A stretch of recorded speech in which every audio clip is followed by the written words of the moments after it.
जंग खत्म कराने के लिए ज़ेलेंस्की ने पीएम मोदी से मांगी मदद। ज़ेलेंस्की और प्रधानमंत्री मोदी की फोन पर हुई बात, विजुअल्स के साथ।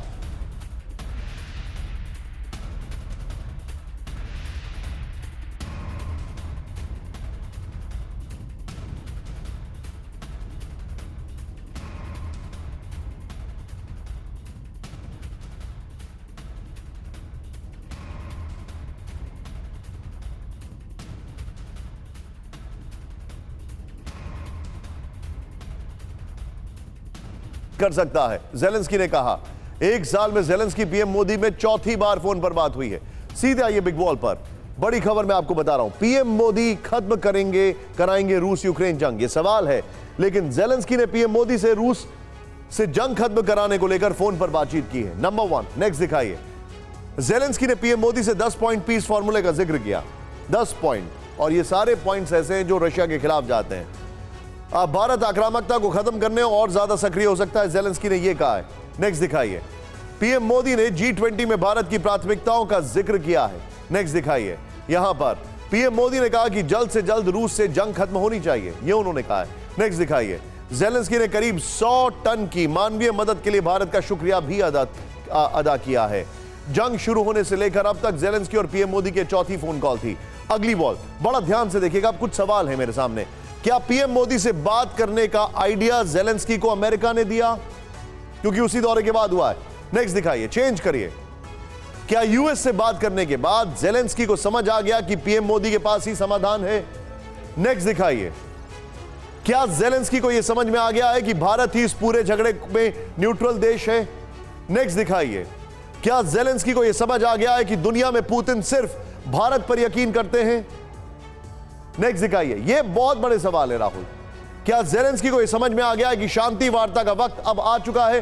राहुल सिर्फ ये वॉल रखिए, सिर्फ ये वॉल, और नीचे ब्रेकिंग और शॉर्ट्स रखिए, मैं सीधे चलूंगा। मेरे साथ शंकर प्रसाद सर मौजूद है। सर, ये बड़ा सवाल है।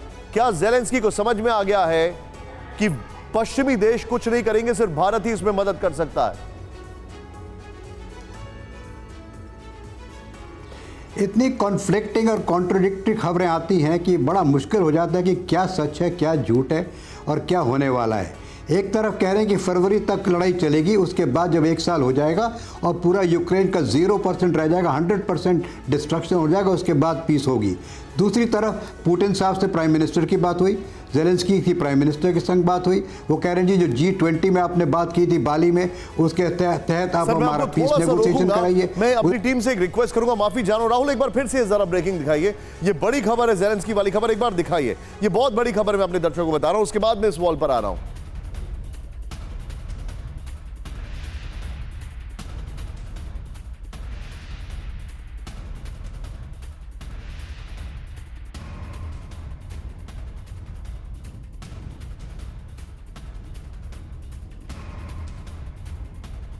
सीधे मैं आऊंगा यहां पर। अब सर, ये खबर में एक बड़ा इंपॉर्टेंट फैक्टर है, मैं सीधे आऊंगा। आइए जरा शंकर प्रसाद सर के पास।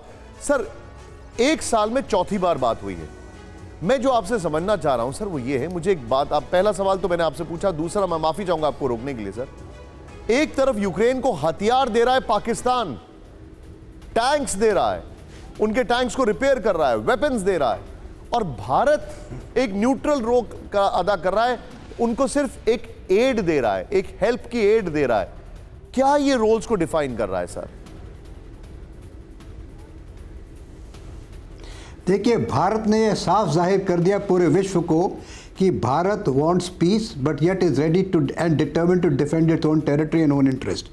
भारत ये कहीं नहीं चाहता, मैं आज से नहीं कई दिन से कह रहा हूँ आपसे कि the government of India, the people of India चाहते हैं पीस हो, लड़ाई से सत्यानाश होगा।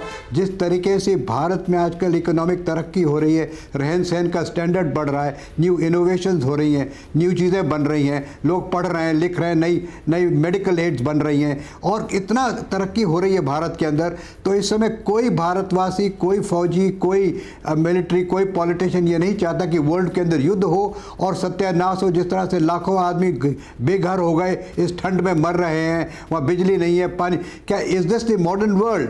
तो ये सबको नज़र आ रहा है, ये ख़ास तौर से जो हमारे नेबरिंग कंट्रीज हैं उनको भी नज़र आ रहा है कि वॉर से होता क्या है। अगर वॉर छोड़ी हफ्ते भर 10 दिन 15 दिन की भी चल जाती है, बांग्लादेश में आपने देखा, 71 की वॉर में देखा आपने, और 65 की वॉर में देखा क्या हालात होते हैं उस समय। सो इस समय एक नई टेक्नोलॉजी आ रही है, एक नई साइंस में इम्प्रूवमेंट हो रही है, आर्टिफिशियल इंटेलिजेंस आ रही है। सब चाहते हैं कि किसी तरह से तरक्की हो, ह्यूमन बींग्स की तरक्की हो, और यहाँ पर डिस्ट्रक्शन हो रहा है। तो मेरी तो ये समझ में नहीं आता कि ये बात आज यूक्रेन में क्यों नहीं समझ पा रहे हैं कि रशिया उनको तब तक दबाए रखेगा, और रशिया कोई बड़ा भारी फायर पावर इस्तेमाल नहीं कर रहा। Russia is still getting ready for deterrent power. Russia अभी भी अपनी आर्मी को तैयारी कर रहा है, अपने वेपन्स को आधुनिक बना रहा है, because he has to be careful with the world powers like America, जो चाहते हैं कहीं ना कहीं युद्ध छिड़ता रहे और हथियार बिकते रहें। तो एक तरफ तो ये बात है, लेकिन जो भारत ने रोल अदा किया इस समय, मैं कहता हूँ that is worth really praising कि एक तरफ रशिया से हम बात कर रहे हैं, एक तरफ यूक्रेन से बात कर रहे हैं, जहाँ हम रशिया को फ़ायदा ले रहे हैं, उससे तेल ले रहे हैं, यूक्रेन में एड दे रहे हैं। तो these are all issues that go to show a statesmanship of this country today. हमारे आप फॉरेन मिनिस्टर को सुनिया करिए, फॉरेन मिनिस्टर क्या क्या बयान देते हैं, चाहे कुछ भी उनसे सवाल उल्टा फुल्टा पूछते हैं लोग, वर्ल्ड मीडिया में पूछते हैं, क्या आप उसका पॉइंटेड जवाब देते हैं? सर आप मेरे साथ बने रहिए, आप बिल्कुल ठीक कह रहे हैं।